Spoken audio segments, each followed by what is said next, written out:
எல்லாரும் வந்து உட்காந்து சாப்பிடுங்க. அன்னைக்கு தெரியாமல் தேவகி இடத்துல உட்காந்தவ இன்னைக்கு உரிமையோடு வந்து உட்காந்தா. ஒரு பக்கம் தேவா அனன்யா, இன்னொரு பக்கம் விஜய் திவ்யா, பக்கத்துலேயே உமா ரமணன். எல்லாருமே காலையில் சரியாக சாப்பிடாததால் நல்ல பசியில் இருந்தாங்க. அத்தை, நீங்களும் வந்து உட்காருங்க. அனன்யா கூப்பிட, பரவாயில்ல அனன்யா, நீங்கள் எல்லாரும் சாப்பிடுங்க, நான் பரிமாறுறேன். நீங்களும் தான் காலையில் சரியாக சாப்பிடல, உங்களுக்கும் பசிக்கும் தானே, நீங்களும் வந்து உட்காந்து சாப்பிடுங்க. அனன்யா மறுபடியும் கூப்பிட, பரவாயில்ல அனன்யா, நீங்கள் சாப்பிடுங்க. அதன் பிறகு அனன்யா தேவகியை வற்புறுத்தலை. எல்லாருமே நல்லா ரசித்து ருசித்து சாப்பிட, அனன்யா அந்த சாம்பாரை என, அந்த பொரியல் எடு, அந்த வடையும் எடுத்துட்டா. தேவா, உனக்கு என்ன வேணும்னாலும் என்ன கேளு, அவள் அப்போவே பசிக்குதுன்னு சொன்னான், அவளை சாப்பிட விடு. நான் சாப்பிட வேணான்னு சொல்லவே இல்லையம்மா, இப்படி வேலை வாங்கிட்டே இருந்தா அவள் எப்படி சாப்பிட்றது? தேவா சிரிச்சுக்கிட்டே தலையை குனிஞ்சிக்க, அறிவு கட்டம் முண்டோம், எருமை மாடு, சாப்பிட விடுறானா? எனக்கு ரொம்ப பசிக்குது. இவன் வேற சும்மா நைன்னு. ஆண்டி, எனக்கு இன்னொரு வடை வேணும்.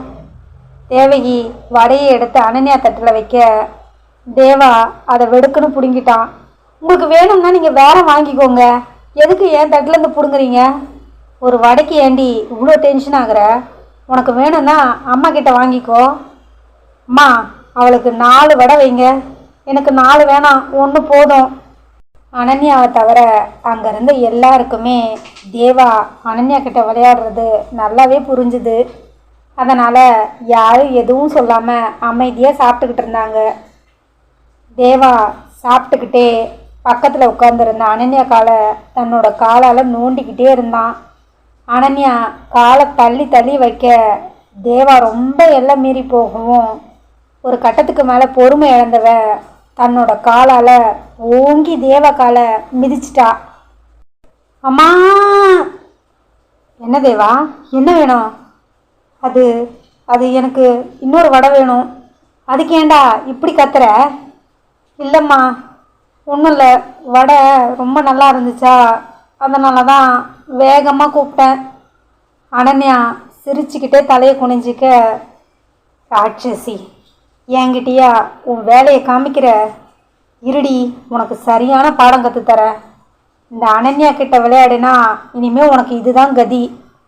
எல்லாருமே அவங்க 2 பேருக்குள்ளே நடக்கிற விளையாட்டை மௌனமாக ரசிச்சுக்கிட்டு சாப்பிட்டுக்கிட்டு இருந்தாங்க. சாப்பிட்டு முடித்ததும் தேவகியை உட்கார வச்சு உமா பரிமாற அனன்யாவும் கூட ஹெல்ப் பண்ணா. ஆண்டி, சாப்பாடு எல்லாமே சூப்பராக இருந்தது. அனன்யா மனசார பாராட்ட, தேங்க்ஸ் அனன்யா. உனக்கு சமைக்க தெரியுமா? அவளுக்கு சாப்பிட மட்டும்தான் தெரியும். அம்மா சும்மா இருங்கம்மா. நல்லா ரசித்து ருசித்து சாப்பிடுவான். சீக்கிரமாக நீ சமையல் கற்றுக்கோ. அவர் நல்லா சாப்பிடுவாருன்னா அவரையே சமைக்க கற்றுக்க சொல்லுங்கள். அவருக்காக எல்லாம் என்னால் சமைக்க முடியாது. அனன்யா முணுமுணுக்க, என்ன அனன்யா? ஒன்றும் இல்லை ஆண்டி, சீக்கிரமாக கற்றுக்கிறேன். சமையல் தானே, சீக்கிரம் கற்றுக்கிறேன். தேவகியும் சாப்பிட்டு வர, சம்மந்தி அம்மா, நானும் அவரும் கொஞ்சம் வீடு வரைக்கும் போயிட்டு வந்துடுறோம். ஏன் சம்மந்தி, என்ன ஆச்சு? அனன்யாவுக்கு திடீர்னு கல்யாணம் ஆயிடுச்சு. இது வரைக்கும் அவளுக்கு நாங்கள் புடவையெல்லாம் எதுவும் எடுத்ததில்லை. அவள் ஏஜ் அட்டன் பண்ணும்போது ஒரே ஒரு பட்டு புடவை எடுத்தோம். மற்றபடி அவகிட்ட புடவையெல்லாம் எதுவுமே இல்லை. அவளுக்கு திடீர்னு கல்யாணம் ஆனதால் அவளுக்குன்னு நாங்கள் செய்ய வேண்டியதை செய்யணும்ல. நானும் அவரும் போய் அவளுக்கு கொஞ்சம் புடவையும் மற்ற தேவையானது எல்லாத்தையும் வாங்கிட்டு வந்துடுறோம். எல்லாருமே கல்யாண அலைச்சலில் ரொம்ப டயர்டாக இருக்கும். இந்த நேரத்தில் நீங்கள் எங்கேயும் அலைய வேண்டாம். திவ்யாவோட ட்ரெஸ் எல்லாம் அனன்யாவுக்கு கரெக்டாக தான் இருக்கும். இன்றைக்கி ஒரு நாள் திவ்யா ட்ரெஸ்ஸை அனன்யா போட்டுக்கட்டும். இன்றைக்கி நீங்கள் நல்லா ரெஸ்ட் எடுங்க. நாளைக்கு போய் அனன்யாவுக்கு என்னென்ன ட்ரெஸ் வேணுமோ அதெல்லாம் வாங்கிட்டு வந்துடலாம். இல்லை சம்பந்தியம்மா, அது எப்படி சரியாக வரும்? அப்படின்னா ஒன்று செய்யுங்க, இன்றைக்கி சாந்தி முகூர்த்தத்துக்கு திவ்யாவுடைய புடவையை கட்டிக்கிட்டோம். காலேஜ் படிக்கிற பொண்ணு, அவள் என்ன புடவையா கட்ட போகிறா? அவளோட சுடிதாரெல்லாம் இருக்குமில்ல, அதை போய் சாயங்காலமாக எடுத்துகிட்டு வந்துடுங்க. அப்படியா சொல்கிறீங்க? திவ்யா, சொல்லுங்கம்மா. உங்ககிட்ட புது புடவை இருக்குல்ல? இருக்குமா. அதில் நல்ல புடவையா லைட் வெயிட்டாக இருக்கிறத அனன்யாவுக்கு கொடு. வா அனன்யா. ஐயோ ஆண்டி, எனக்கு புடவையெல்லாம் கட்ட தெரியாது. இன்றைக்கி ஒரு நாள் கட்டிக்கடா, அதுக்கப்புறம் நீ புடவை கட்ட வேண்டாம். அது என்ன இன்றைக்கி ஒரு நாள் மட்டும்? சாந்தி முகூர்த்தத்துக்கு புடவை தான் கட்டணும். முகூர்த்தம்மா? அனன்யா திரு திருன்னு முழிக்க தேவா பின்னாடி தன் இடுப்பில் கை வச்சுக்கிட்டு விழுந்து விழுந்து சிரிச்சுக்கிட்டு இருந்தான். நீ வா அனன்யா, உனக்கு நல்ல புடவையாக எடுத்து தரேன். இரு திவ்யா, என் பொண்டாட்டிக்கு எந்த புடவை நல்லா இருக்குன்னு நானே சொல்கிறேன். தேவாவும் கூடவே வர. இல்லை, எனக்கு புடவையெல்லாம் வேணாம், எனக்கு புடவையெல்லாம் கட்ட தெரியாது அப்படியெல்லாம் சொல்லக்கூடாது. திவ்யா உனக்கு புடவை கட்டி விடுவா. நீ போய் எடுத்து கொடு திவ்யா. நீங்களும் சம்மந்தியும் கொஞ்ச நேரம் போய் தூங்குங்க. தேவகி சொல்ல உண்மையாகவே அம்மாவுக்கும் அலுப்பாக தான் இருந்தது. சரிங்க சம்மந்தி, நான் கொஞ்ச நேரம் ரெஸ்ட் எடுக்கிறேன். சாயந்தரமாக போய் அனன்யாவோட ட்ரெஸ் எல்லாத்தையும் எடுத்துகிட்டு வந்துடுறோம். அப்படியே செய்யுங்க.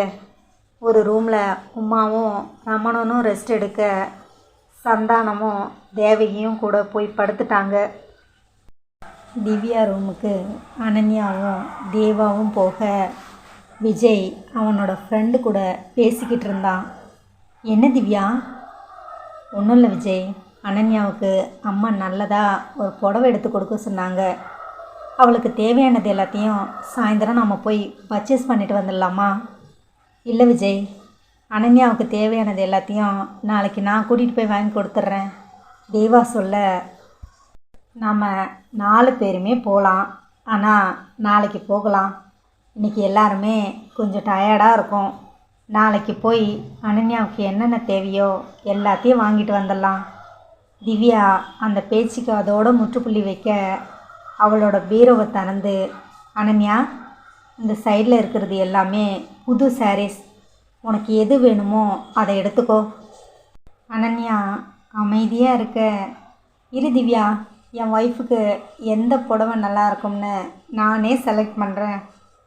பீரோவில் தேடிட்டே வந்தவன் வெளிர் மஞ்சள் நிறமும் பச்சை நிறமும் கலந்த மாதிரி ஒரு சாரியை செலக்ட் பண்ணான்.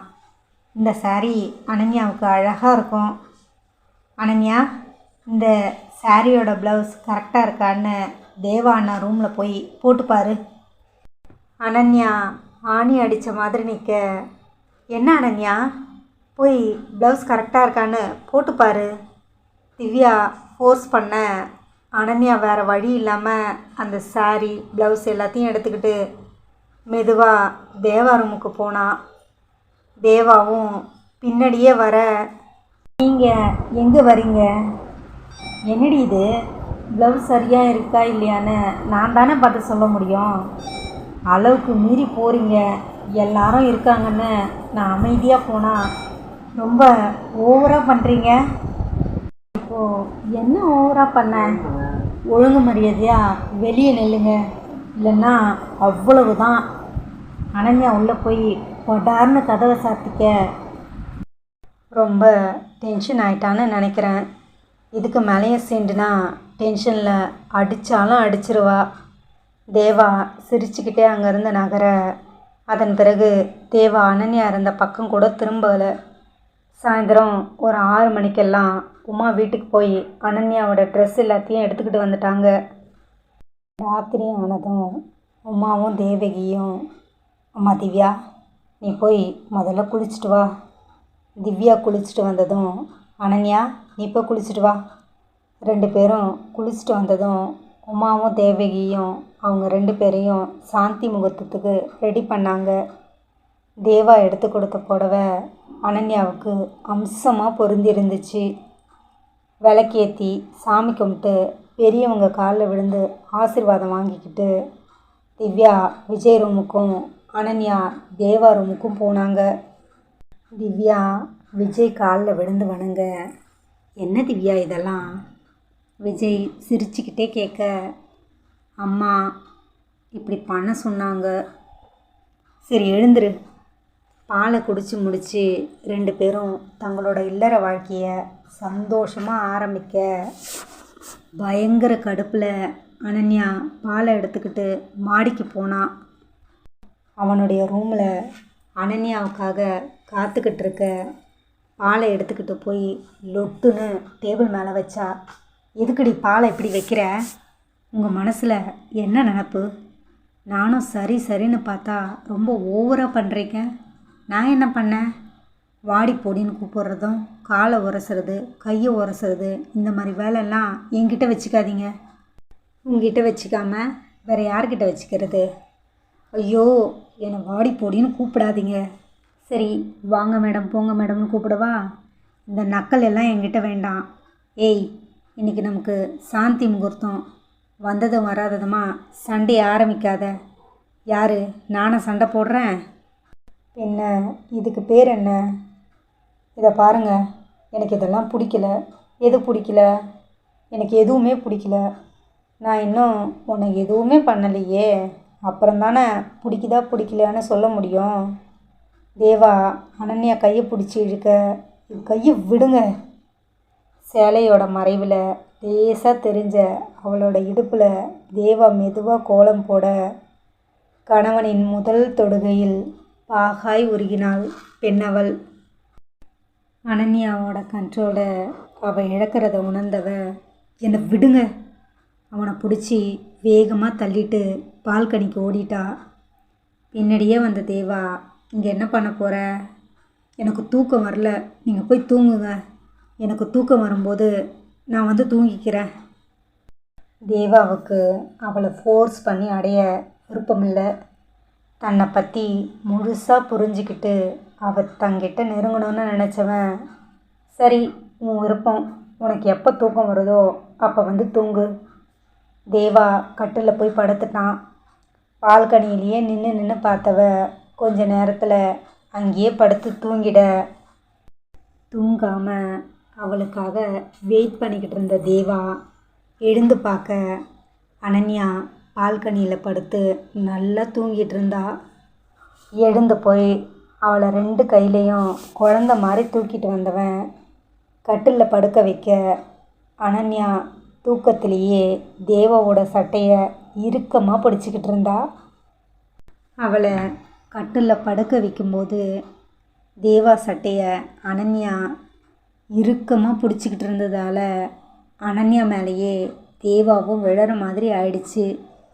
அந்த நேரம் அனன்யா முகம் திருப்ப, சரியா அனன்யா உதட்டில் தேவா அவனையும் அறியாமல் முத்தமிட்டான். தன்னவளின் எதிர்பாராத முதல் முத்தம்.